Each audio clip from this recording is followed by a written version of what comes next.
कान में दर्द तो खत्म हो गया यार। तो आप भी बाहर जाके देखते हैं कराची को, पता नहीं बाहर कैसा होगा कराची। मैंने घर से नहीं देखा है बाहर। ये देखो मुस्कान जब से आया है छला मार रहा है।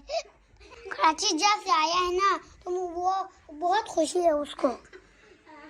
ये कहाँ हो गया? अस्सलाम वालेकुम। वालेकुम सलाम।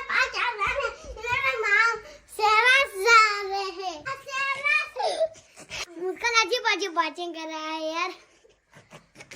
वो हंस भी रहा है, अजीब अजीब बातें भी कर रहा है। बाकी ये देखो कमरा है कितना खूबसूरत है। और कराची ऐसा होता है, देखो कितना खूबसूरत है। बैठता है ना तो बहुत मजा आता है। मैं बैठता हूँ, हाय हाय हाय कितना मजा हो गया। ये गमछा ताना हो गया। आराम से सुकून होता है, नींद आता है। चलो मुस्कान आप जल्दी जल्दी सलाम करो। अस्सलाम वालेकुम नाज़रीन, कैसा है?